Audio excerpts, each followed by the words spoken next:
What is up guys, this is Coach.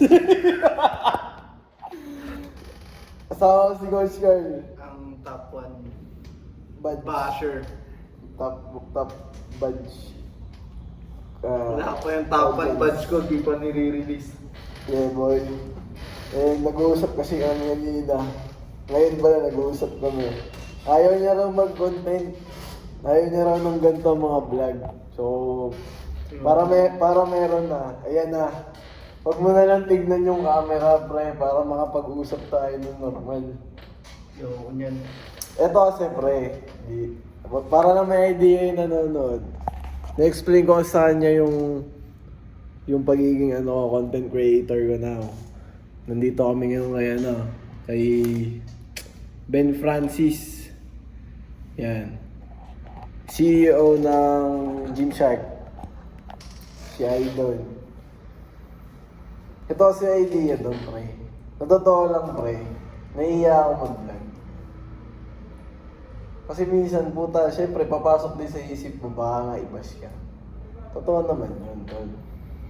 Pero kasi, what the fuck? Pre, the fact na nararamdaman ko siya, na kailangan ko siyang gawin, ibig sabihin, nandito ako sa pinakamababa. Hindi pa ako part nung mga pailuan na mga kilala na content creator. Ibig sabihin nun, walang bagay na pwedeng mawala sa akin.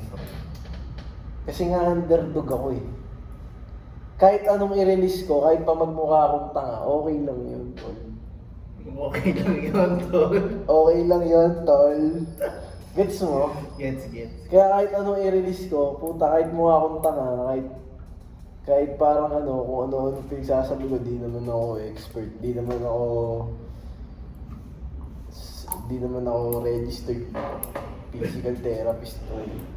I-release ko yun. Kasi may idea ako. Babash natin to, guys. Babash natin to.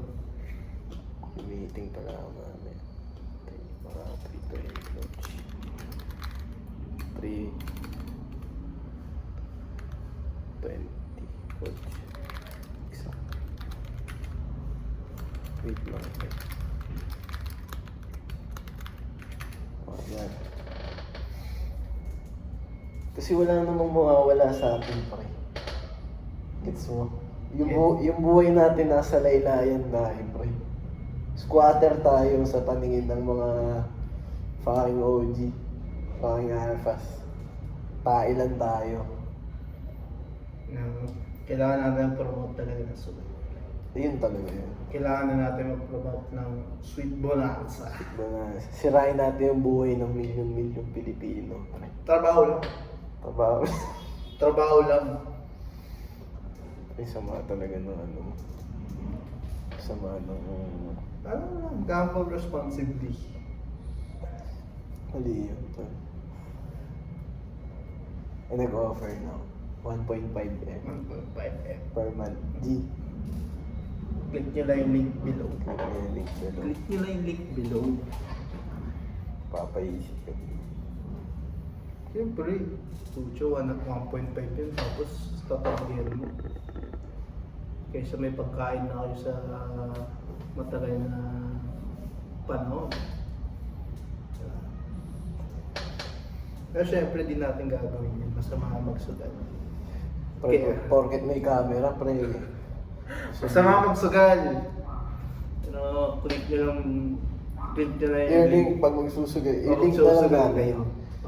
I-link na lang namin. Pag gusto yung magsugal, click nyo na yung link. Try lang, kahit 1K lang.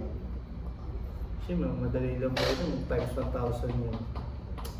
Para nanalo ng loto. Parang ano na to? Saglit lang, pipindot ka lang eh. Pero masama magsugal. Masama. Mo, pre. Nag-promote ng sugal. Hindi. Sama yan. Tapos pumasok sa isip ko kagabi yung intrusive thoughts lang, pre. Pumasok sa isip ko yung ba't ba ang Pinoy naniniwala sa loto? nung tinik ko, inisip ko, ako na, tumaya ako. Tapos nanalo ako. 50 million, pre. 50 million. Takin na magbabago pala yung buhay ko. Yung pala yun. Ngayon ko lang naunawaan, pre. Magbabago yung buhay mo. Hindi ko kasi makita yung idea, syempre. Woke ako eh. Alam ko na ini-scam lang ako nung nung loto eh. Alam mo rin naman siguro ng mga tao yun eh, bago sila tumaya eh. Na hindi sila mananalo eh. Basta-basta. Pero ang maganda sila, parang may hope yung tao. Yun yun, pre. Binibili nila yung pag-asa. Pag-asa. Bahalang araw po. Di naman sila nakasalalay dun sa loto eh. Sabagay. Siguro. Parang laro lang, no? Oo. Nilalaro lang. Kumbaga parang lakas tira, lakas tsamba lang natin. Yun yung sulat ko ngayon, lakas tira, lakas tsamba. Sa quote of the day, lakas tira, lakas tsamba. Lakas tama. Basta. Lakas tama. Basta. Yung pala yung bot. Isip ko agad eh. Ba't tumataya ang Pinoy? Ba't ba tumataya ang Pinoy sa loto?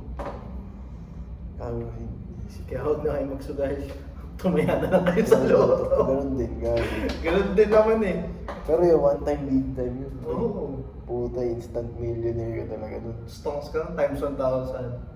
1,000%. Pag nanalo ka ng 50 million, puta kang babago yung buhay mo. Instant. Yun si Pipito Manaloto na ito. 700 million. Kung hindi naman totoong tao si Pipito, pre. Pre, yun nga yung point nun. Yun nga yung point nga ni... Hindi naman si totoong tao yun, pre. Oh, ano?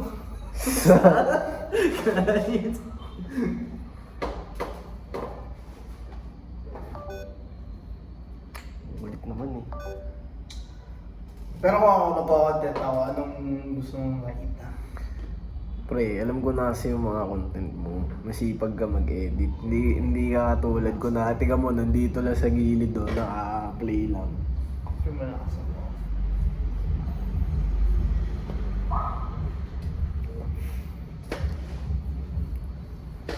Pero ako trip ko mo yung... Hindi ko pa alam ano yung pagkinontent ko, pero nalalabas yung secret ko eh. Pag lumabas yung mga secret ko na bahala sa mundo, habulin na ako ng mga kasino.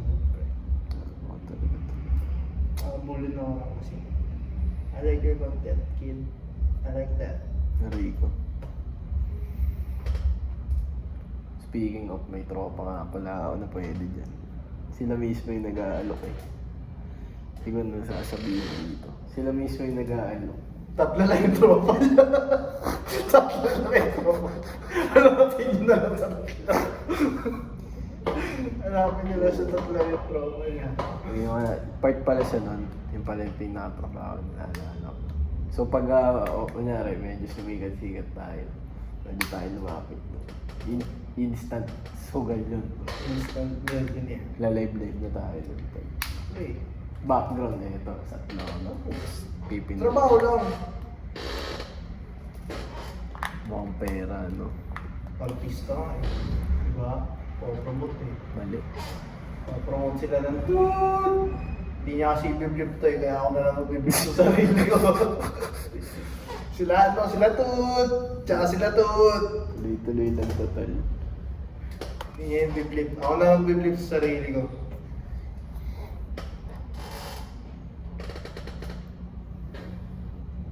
Kaya pero nga kung content ka ako, magpapasa ng content. Ikaw nga, tol. Depende naman sa trip na yun.